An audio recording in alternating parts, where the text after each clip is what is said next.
এখন আপনি যতই রোজা রাখেন, রোজা রাখতে রাখতে সবাই যদি না খেয়েও মারা যান, তবুও কিন্তু দ্রব্যের দাম কমবে না। সরকার ব্যর্থ, মন্ত্রীরা ব্যর্থ, এমপিরা ব্যর্থ। আমি তো বললামই, খালি এখানে সরকারের একা কোনো ফ্যাক্টর নয়। পণ্যের দাম কেন বাড়ে? যেমন ধরেন আমদানি নির্ভর অর্থনীতি, এখানে ডলারের দাম বেশি, তো কাজেই পণ্যের উপরে প্রভাব পড়তেছে। এখানে ব্যবসায়িক সিন্ডিকেট তারা জমা করে রাখে, এখন তারা মুনাফা নেয়, কারণ লাভ বেশি নেয়। কারণ ইসলামের একটা নীতি আছে যে মানুষের নিত্য প্রয়োজনীয় খাদ্যগুলিকে আপনি স্টক করতে পারবেন না, একটা নির্দিষ্ট টাইম আছে, আপনি পারবেন না। সরকারের নিয়ন্ত্রণ শিথিল, কারণ যারা এলিট শ্রেণী, রাজনৈতিক এলিট, অর্থনৈতিক এলিট, এরা কিন্তু রাজনীতিরও কন্ট্রোল করে, এরা আইন প্রণেতা, এরা আবার ব্যবসা বাণিজ্য করে। তো এলিট শ্রেণীর হাতে রাজনৈতিক ক্ষমতা, অর্থনীতি, আইন প্রণয়নের ক্ষমতা, কারণ এরাই সবকিছু। এই জন্য ওদের স্বার্থে ওরা ব্যবসা বাণিজ্যকে কাজে লাগায়। এই জন্য সরকারের একার পক্ষে সম্ভব নয়। সেটার জন্য লাগবে একটা জনসচেতনতা, একটা বৈপ্লবিক পরিবর্তন, এক কথা বলতে গেলে একটা রেভলিউশন লাগবে, যেটা কি বর্তমান চলমান এই মানুষের তৈরি ভুল জীবন ব্যবস্থা পরিবর্তন করে আল্লাহ দেওয়া দ্বীনুল হক প্রতিষ্ঠা করার মাধ্যমে একমাত্র নিয়ন্ত্রণ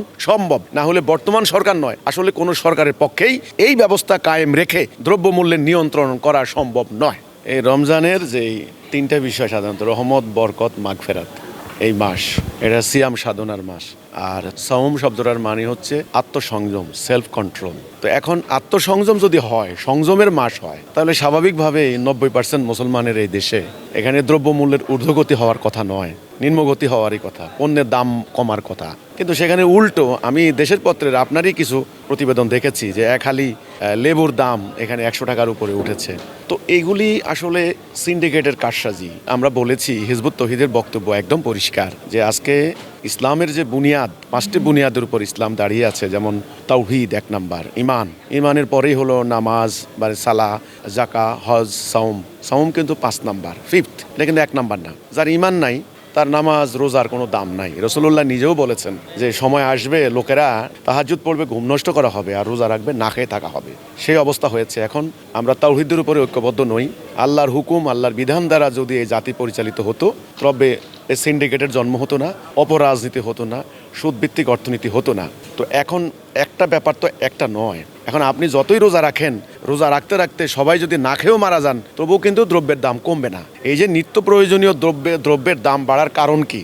অনেকগুলি কারণ। এখানে আমদানি রপ্তানি আছে, কারণ আমাদের অর্থনীতি হলো বিদেশের আমদানি নির্ভর অর্থনীতি। খেজুর আসে বিদেশ থেকে, তারপর জ্বালানি তেলের মূল্য বৃদ্ধি, ডলারের কারসাজি, আন্তর্জাতিক যারা হলো পরাশক্তিত রাষ্ট্রগুলি, তারা এখন যুদ্ধে লিপ্ত। কোটি কোটি ট্রিলিয়ন ডলার ব্যয় হচ্ছে যুদ্ধে, মিসাইল নিক্ষেপে। কাজেই এখন মানুষের বেঁচে থাকাটাই হবে অত্যন্ত কঠিন। এই অবস্থায় দ্রব্যমূল্যের নিয়ন্ত্রণ করতে হলে একটা মাত্র কর্তব্য, সেটা হচ্ছে পুরো জাতি আল্লাহর দ্বীন প্রতিষ্ঠা করার জন্য তাওহীদের উপরে ঐক্যবদ্ধ হতে হবে। তাওহীদের উপরে ঐক্যবদ্ধ হলে এই অপরাজনীতি চলবে না, ধর্মের নামে ব্যবসা চলবে না। পুরো জাতি অন্যায়ের বিরুদ্ধে তাওহীদের উপরে ঐক্যবদ্ধ হয়ে আল্লাহর দ্বীন প্রতিষ্ঠা করতে হবে।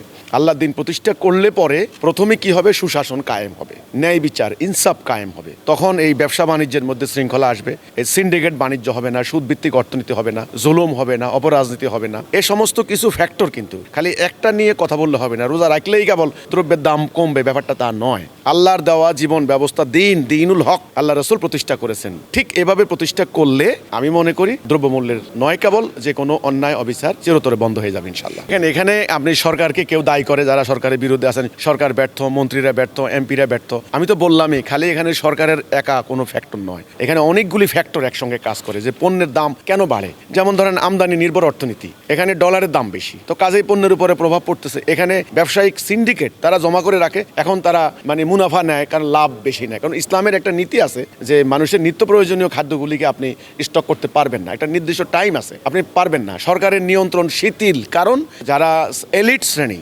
রাজনৈতিক এলিট, অর্থনৈতিক এলিট, এরা কিন্তু রাজনীতিরও কন্ট্রোল করে, এরা আইন প্রণেতা, এরা আবার ব্যবসা বাণিজ্য করে। তো এলিট শ্রেণীর হাতে রাজনৈতিক ক্ষমতা, অর্থনীতি, আইন প্রণয়নের ক্ষমতা, কারণ এরাই সবকিছু। এই জন্য ওদের স্বার্থে ওরা ব্যবসা বাণিজ্যকে কাজে লাগায়। এই জন্য সরকারের একার পক্ষে সম্ভব নয়। সেটার জন্য লাগবে একটা জনসচেতনতা, একটা বৈপ্লবিক পরিবর্তন, এক কথা বলতে গেলে একটা রেভলিউশন লাগবে, যেটা কি বর্তমান চলমান এই মানুষের তৈরি ভুল জীবন ব্যবস্থা পরিবর্তন করে আল্লাহ দেওয়া দ্বীনুল হক প্রতিষ্ঠা করার মাধ্যমে একমাত্র নিয়ন্ত্রণ সম্ভব। না হলে বর্তমান সরকার নয়, আসলে কোনো সরকারের পক্ষেই এই ব্যবস্থা কায়েম রেখে দ্রব্যমূল্যের নিয়ন্ত্রণ করা সম্ভব নয়।